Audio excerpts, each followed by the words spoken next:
In its May 22, 2017 decision in Heartland v. Kraft Foods, the United States Supreme Court took action which may impede the activity of patent trolls. The ruling could have wide-ranging ramifications throughout the world of intellectual property law and could help reduce the number of patent infringement lawsuits and the cost of litigation for defendants in those cases. The court's action is a significant step towards making the U.S. patent enforcement process more efficient. Patent trolls are parties who obtain multiple patents through original patenting and through acquisition of patents from other parties, and generate revenue from those patents by demanding license payments from users of products that fall within the scope of the patents. The commercial model of the patent trolls depends upon their ability to extract license payments from users of the patented processes and inventions. A key component of troll negotiating leverage is patent litigation. The threat of a patent infringement lawsuit or the actual filing of such a lawsuit frequently forces targeted parties to consider license payments. Potentially high costs of defending patent litigation often lead the targets of the trolls to agree to make license payments. A troll's target may calculate that the costs associated with license payments are substantially lower than the cost of litigation. As the costs of defending in patent litigation increase, the bargaining power of the trolls also increases. Also known as non-practicing entities and patent assertion entities, these parties do not manufacture or sell products based on their patents. Instead, they generate all of their revenue from licenses granted to other parties for the right to use their patented inventions. Non-practicing entities and patent assertion entities pay individual inventors for the right to license the patents of those inventors. They generally purchase the patents outright, either paying a flat fee or some percentage of licensing revenues derived from the patents. Patent assertion entities and non-practicing entities can serve many purposes. There is no inherent problem with the concept of non-practicing entities enforcing patent rights. When operating effectively, patent assertion entities and other forms of non-practicing entities provide tools to assist individual inventors and non-commercial organizations to derive revenue from their inventions. Patent assertion entities generally require large numbers of patents, creating substantial patent portfolios.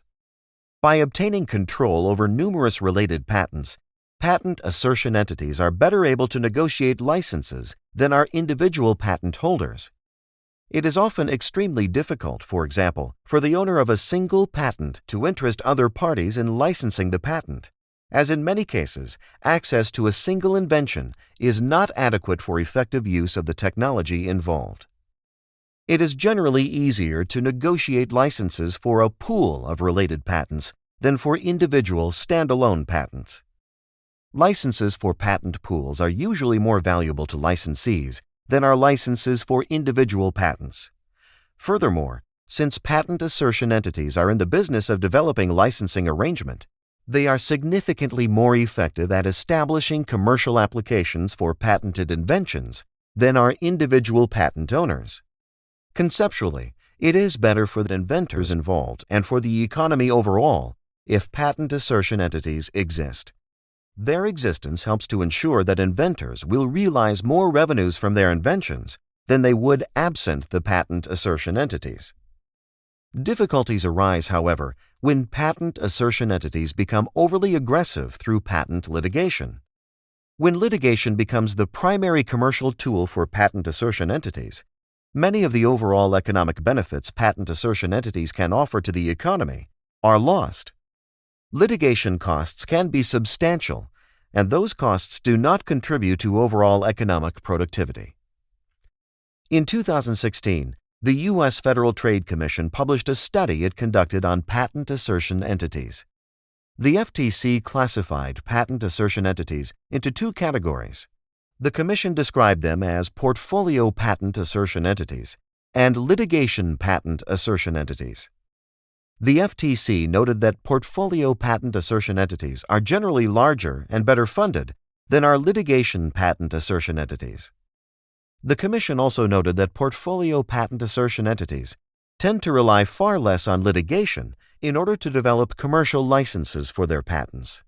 According to the FTC, litigation patent assertion entities are currently responsible for approximately 96% of all U.S. patent litigation, yet they generate only about 20% of all patent licensing revenue. As the FTC study suggests, patent assertion entities that focus on patent license development, portfolio patent assertion entities, make productive contributions to the overall economy. In contrast, litigation patent assertion entities appear to be far less productive. An important challenge for U.S. patent policy is the development of mechanisms that foster greater reliance on portfolio patent assertion entities and less reliance on litigation patent assertion entities. The recent Heartland v. Kraft Foods case may change the calculus for patent enforcers and patent trolls specifically. In the Heartland case, Kraft Foods argued that Heartland infringed on Kraft patents when Heartland developed a manufacturing process for fruit drink mixes. Kraft sued Heartland for patent infringement in federal court in Delaware.